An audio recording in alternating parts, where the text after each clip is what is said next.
Part 1, The Arrival of the Suitcase. 1. New Beginnings in an Old Place. Alex Miller had never believed in haunted things.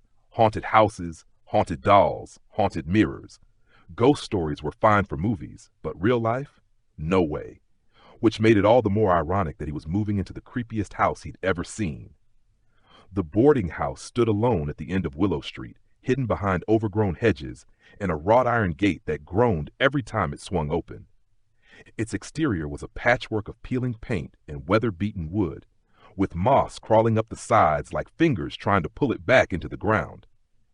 Alex had just turned 21, starting his final year at Westford College.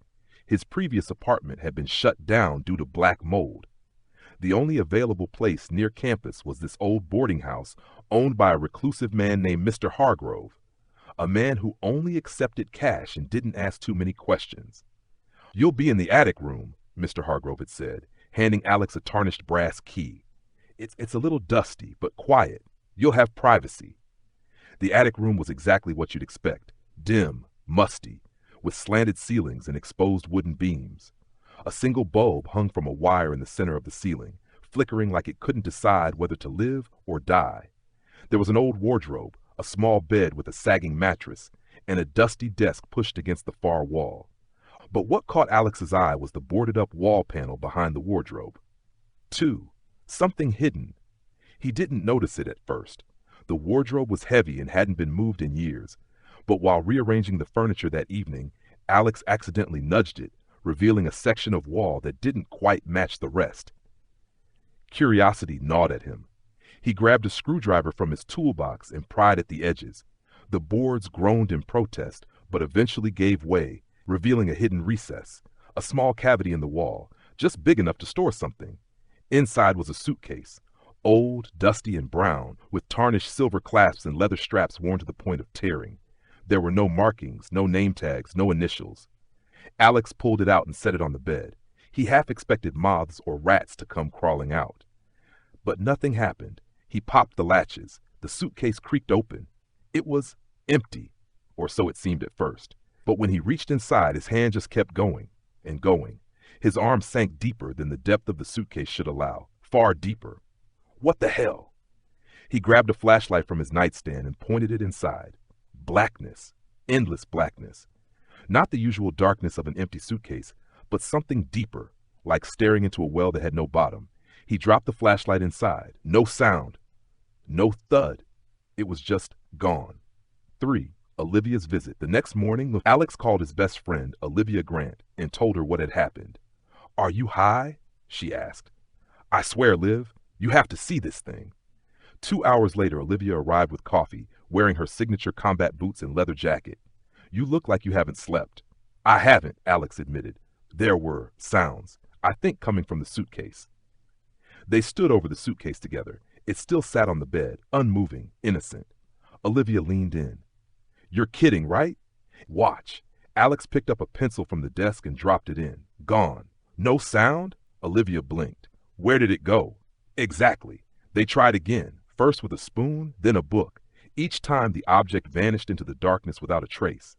"That's not possible," Olivia whispered. "There has to be a trick." Alex tried turning the suitcase upside down. Nothing came out. 4. The dreams began that night. Alex dreamt of falling. He was tumbling through endless black, a low howling wind in his ears. Faces swirled past him, some familiar, some horrifyingly strange. A whisper echoed in the void. "Feed me." He woke up drenched in sweat, the suitcase still closed at the foot of the bed. He checked the closet, the hallway, even under the bed. Nothing. Just the suitcase. But now it felt different. He could sense it, watching. He didn't sleep again that night. 5. Items that don't belong on the third day. Alex opened the suitcase and found something inside. A single leather glove, worn, weathered, and stained with something dark at the fingertips. He didn't recognize it. He hadn't put it in there. "Liv, I found something," he said over the phone. She rushed over. "Wait, you didn't drop this in before?" "No." They stared at the glove. Olivia picked it up. "There's blood on it." Next came a photograph, an old black and white picture of a boy standing in front of a house. Alex paled. "That's me," he whispered. "But I've never seen this photo before." "Who's the woman in the background?" He squinted. A blurry figure stood in the window of the house behind the boy. Tall, dark, eyes hollow. I don't know. 6. The warning. Later that week, Mr. Hargrove knocked on the attic door. You've been making noise, he said. Voices. Alex frowned. I haven't had anyone over except Olivia. The old man's eyes narrowed.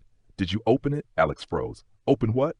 Mr. Hargrove stepped into the room. His gaze fell on the suitcase. I told the last tenant not to touch it. He didn't listen either. There was someone here before me. He left in a hurry. Never came back. What is this thing? Hargrove shook his head. Some things were never meant to be opened. You should have left it in the wall. Then he walked away without another word. 7. The voices that night. Alex heard the whispers again. This time, they weren't in his dreams.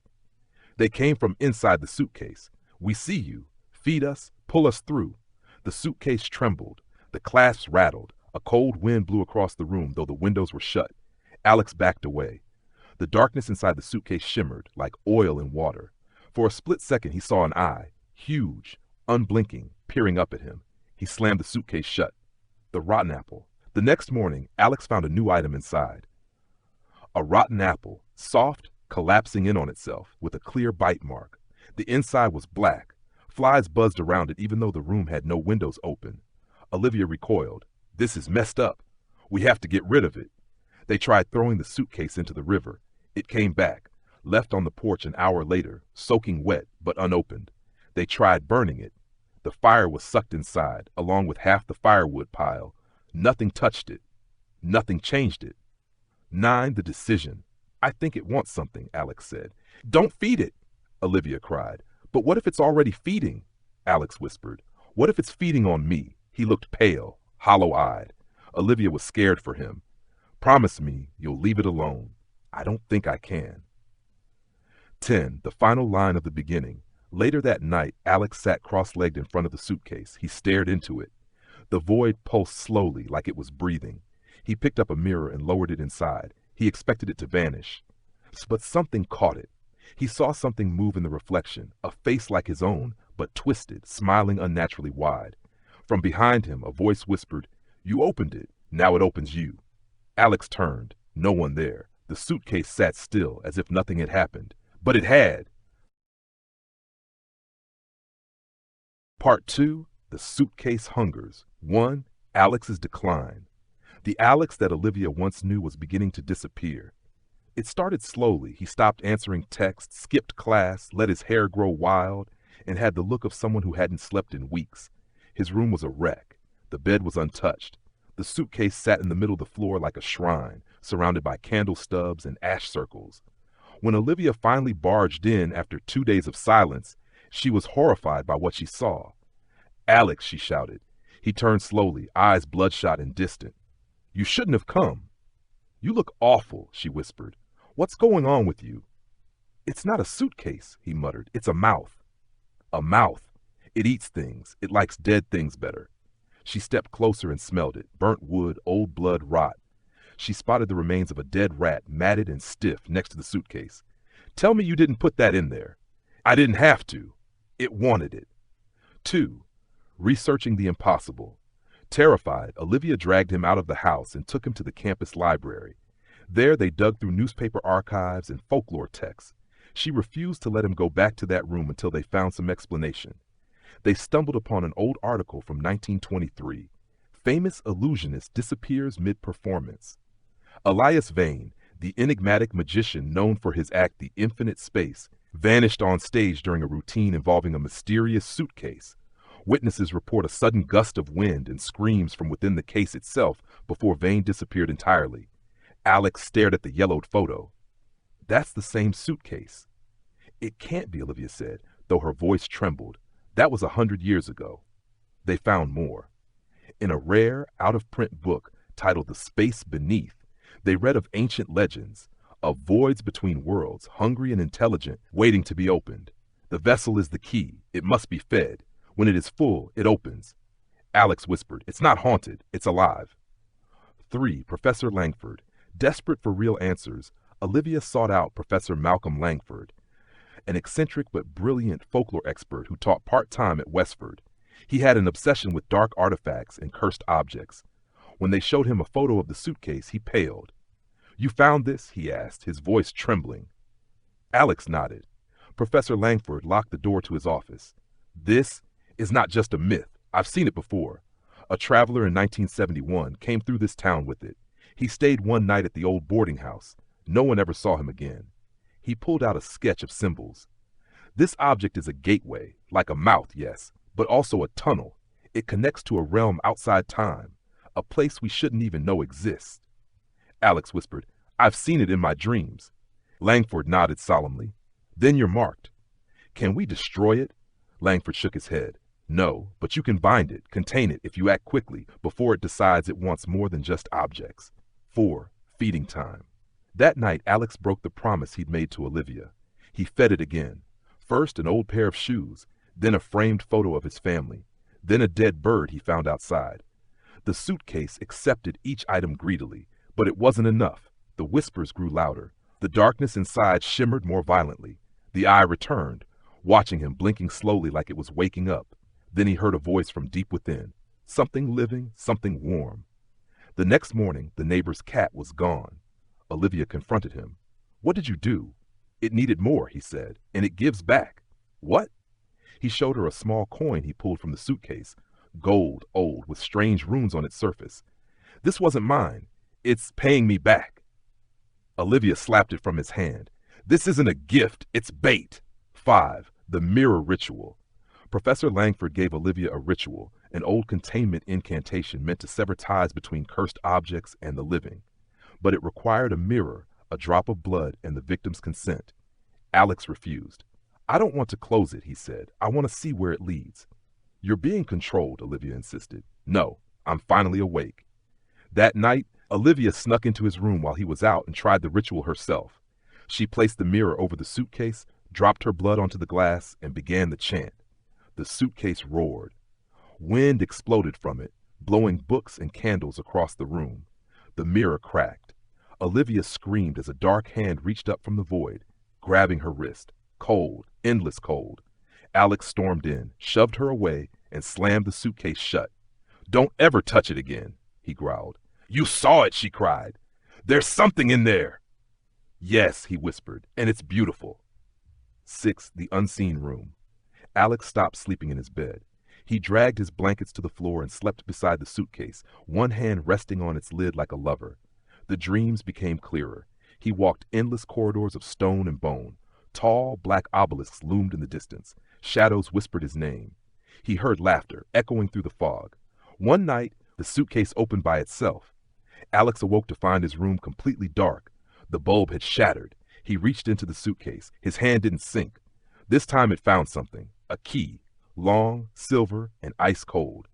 The next day, he noticed a trapdoor under the rug, something he swore hadn't been there before. The key fit. Below was a spiral staircase that descended into a darkness thicker than anything he had ever known. He didn't go down yet, but he would. Soon. The sacrifice. It was raining when Olivia showed up at the boarding house again. She found the front door ajar. The hallway was filled with candlelight and chanting. She ran up the stairs. Alex was kneeling before the suitcase. The room reeked of iron and decay. His hand bled. A small animal, a raccoon dead, lay beside the suitcase. You're too late, he said. To do what? He smiled. Feed it enough and it opens all the way. He reached for the lid. No, she screamed. The suitcase snapped open. A blast of wind hurled her across the room. She hit the wall hard. Something began to crawl from the suitcase. Long, pale arms like tree branches gripped the edge. A face followed. Not Alex's. Not human. A mask of eyes and teeth and wet skin. Olivia crawled toward the candles and screamed the binding words Langford taught her. The figure hissed. The arms retracted. The suitcase slammed shut on its own. Alex collapsed. Aftermath. When Alex awoke, he didn't remember what had happened. Not fully. Only the dream of standing before a black throne in a city without stars. Olivia hugged him. It's over, she said. We stopped it. But she was wrong. That night, Alex heard a knock from inside the suitcase. Soft, rhythmic, and something new was inside. A mirror unbroken, reflecting not his face, but hers. Olivia.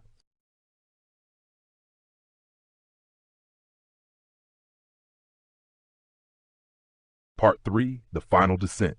1. The mirror's message. The suitcase had gone quiet for 3 days. Alex tried to convince himself it was over, that the ritual Olivia performed had closed it for good. But each night as he lay in bed, he could feel its presence. Not loud anymore, but watching, waiting. Then on the fourth morning he noticed the mirror again, the one that had appeared inside the suitcase during the last incident. It now sat on his desk. He hadn't touched it, hadn't moved it. Etched into the glass were words he hadn't seen before. She is marked. Alex stared at his reflection. For a moment it wasn't his own face staring back. It was Olivia's. But her eyes were wrong, black voids where color should be, and her mouth was moving, though no sound came out. He turned away. When he looked back, it was just his reflection again, just him. And yet, not, too, Olivia's worsening. Olivia hadn't slept in days. Every time she closed her eyes, she saw the eye, the massive, blinking orb inside the suitcase. It hovered over her in dreams, watching, patient. She began losing time. 10 minutes would disappear. Then an hour. One evening, she came to and found herself standing outside the boarding house, soaked in sweat, with no memory of how she'd gotten there. When she opened her palm, she found a key, just like the one Alex had pulled from the suitcase. Only hers was warm to the touch. It pulsed like a heartbeat. 3.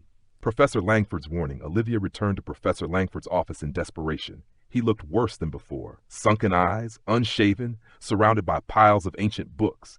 You lied to me, she accused. You said the ritual would stop it. Langford shook his head. No ritual can fully close what's already begun. I told you it had to be voluntary. He has to want to let go. Well, he doesn't. Then it's too late. He handed her a worn manuscript. This is the only way left. A full descent. What does that mean? You must go inside. She laughed, hollow and frightened. You're joking. No. You're linked to it now, through Alex, through the suitcase. If you don't end this, it will cross over, into our world. What's inside it? He looked at her gravely. A realm without time, where hunger lives and dreams go to die. 4. The descent begins. That night, Olivia went back to Alex's room. He wasn't there. The suitcase sat in the center of the floor, lid open, mouth wide. Wind pulled at her hair even though the windows were closed. The walls creaked. The candle she held flickered violently. She stepped toward it. Alex, she whispered. From inside the suitcase, a voice echoed faintly. Olivia. It was his voice. Without another thought, she climbed inside.